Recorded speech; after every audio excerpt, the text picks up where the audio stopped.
Teacher talking sports, what it does, what it do, how we living. On the 75th anniversary of the NBA, the NBA did come out with their 75 greatest players, which was actually 76 since they said 75 and 76 tied for that last spot. They did not rank the players, but The Athletic has been giving their top 75 NBA players of all time, and they have been ranked. So we're going to go over their top 75, check out the differences between them and the NBA's list, and then go over some of the guys who were conspicuously missing from both lists, so we could consider them snubs. So let's get into it. We're going to start with what The Athletic ranked as their top 75, going 15 at a time. So from 61 to 75, well, starting at 75, we got Lenny Wilkins, 74 Robert Parrish, 73 Pistol Pete, 72 Jerry Lucas, 71 Alex English, 70 Hal Greer, 69 Alonzo Mourning, 68 Damian Lillard, 67 Nate Archibald, 66 Billy Cunningham, 65 Chris Webber, 64 Bill Walton, 63 Carmelo Anthony, 62 Dennis Rodman, 61 Dolph Schayes. I'm not sure Lenny Wilkins is a top 75 player of all time, way before my time. A guy like Bill Walton, I understand he was absolutely dominant in his peak, but he just played so little games in his career. Kind of similar to like a Gale Sayers in the NFL. Completely dominant when healthy, but otherwise, should he be ranked that high when he played so little? He was the best player on a championship team. Otherwise, not many problems with this. The Chief, should he be on over some of the guys that I'll name at the end? We'll see. I'm happy that Alex English made it, though. He's not on the NBA 75, which I'll talk about in a little bit. 46 to 60, so 60 to 46. 60 Wes Unseld, 59 Big Game James Worthy, 58 Earl Monroe, 57 Dave Cowens, 56 Dwight Howard, 55 Tracy McGrady, 54 Bob McAdoo, 53 Anthony Davis, 52 Ray Allen, 51 Dominique Wilkins, 50 Paul Pierce, 49 Kevin McHale, 48 the Glove Gary Payton, 47 Reggie Miller, 46 Russell Westbrook. Dwight Howard does deserve to be around there. I'm not a big Dwight Howard guy, but he was completely dominant in his time with Orlando. Anthony Davis, I believe, is too high at 53. Just too many injuries. Otherwise, Dominique Wilkins, well-deserved 51. He was arguably the biggest snub from the NBA's 50th anniversary team, but he did make their 75th. Russell Westbrook, one of the hardest guys to rank, all-time triple-double leader, but, he has his share of critics as well. Let's go through the next 15, 45 to 31. We got Clyde Frazier, Willis Reed, Clyde Drexler, George Gervin, Elvin Hayes, Allen Iverson, Bob Cousy, Steve Nash, Patrick Ewing, Jason Kidd, George Mikan, Kawhi Leonard, James Harden, Scottie Pippen, and Bob Pettit. My favorite team's the Knicks. There's a bunch of Knicks here, arguably the three best of all time in Ewing, Willis Reed, and Walt Clyde Frazier. I would have ranked Ewing a little higher, but I may be biased. I think Scottie Pippen's a little too high at 32. Allen Iverson, is he a little too low? That's iffy. I think Walt Frazier might be a little low. Kawhi Leonard might be a little too high. I mean, the guy just has so many postseason flameouts. Let's see if he can rectify that in Philadelphia. Let's go from 30 to 16. 30 CP3, Chris Paul. 29 John Havlicek. 28 Dwayne Wade. 27 Rick Barry. 26 Isaiah Thomas. 25 John Stockton. 24 the Greek Freak. 23 Elgin Baylor. 22 Charles Barkley.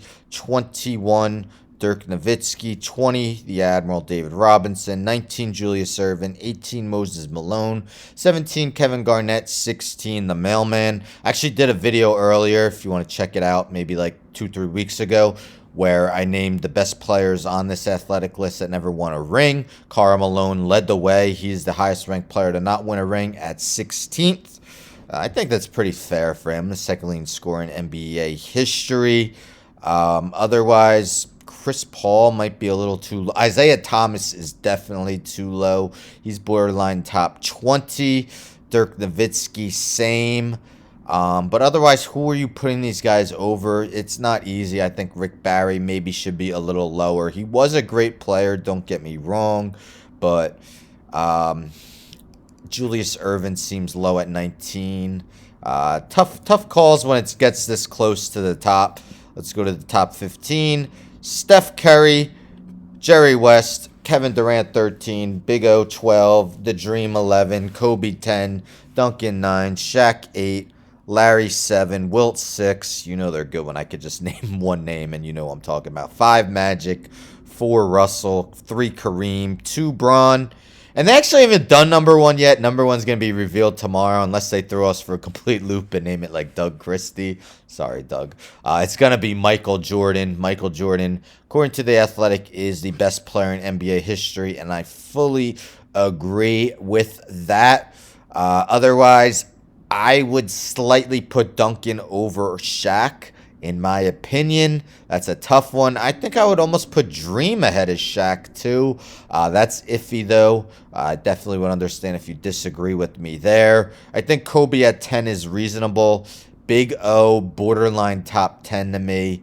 Kevin Durant and Steph Curry definitely have a good chance to be considered top 10 players by the time their careers are done. Let's look at the differences between the Athletic list and the NBA's list. Of course, the NBA had 76 players and didn't rank them. So 70 of the players were the same. The 6 guys who weren't on the Athletic list that were in the NBA are pretty much all old-timers that made the NBA 50. They didn't change any from the 50 team. Paul Arizin, Dave Bing, Dave DeBusschere, Sam Jones, Bill Sharman, and Nate Thurman. Those that were on the Athletics that didn't make the NBA 75. 71st, Alex English. 69th, Lonzo Mourning. 65th, Carmelo Anthony. Carmelo Anthony made it. That's an error. 65th. Who was 65th? Chris Webber. Why did I write Carmelo Anthony? Let's change that to... Who did I say? Chris Webber. Sorry about that. Chris Webber. 56, Dwight Howard. 55, Tracy McGrady. So the Athletics' best player who did not make the NBA 75 is T-Mac at 55. So a lot of the same, but, you know, I definitely agree with the Athletics guys over the NBA's. Like I said, the NBA just didn't change any of the NBA 50. A lot of people agreed with that. I didn't necessarily. I think you just put the top 75 regardless of whether they were on the top 50 or not. I mean, Dominique and Bob McAdoo didn't make the top 50, and they put them on the top 75. So let's name 10 guys who could be arguably huge snubs from both lists. These guys did not make either list. I'll name them alphabetical order by last name. We got Adrian Dantley. We got Pau Gasol. We got Artis Gilmore. We have Kyrie Irving. We have the Joker, the reigning MVP, Nikola Jokic. Bernard King. I'm kind of shocked he didn't make either. Bob Lanier. Dikembe Mutombo, one of the defensive all-time greats. Tony Parker, part of the Spurs dynasty. And Klay Thompson, one of the best three-point shooters of all time. So what do you guys think? Who is the biggest surprise that did not make either list? Do you agree with the Athletics top 75? What do you see as some of their biggest errors, their biggest blunders? Do you agree Michael Jordan atop? I do. I know some of you might say LeBron. I've heard some people say Kareem as well. Let me know in the comments what you think of the Athletics top 75. Maybe what you thought about the NBA 75 and who you think was the biggest snub from both lists. Don't forget to subscribe, like the video, share the video, hit the bell for notifications. I'm out.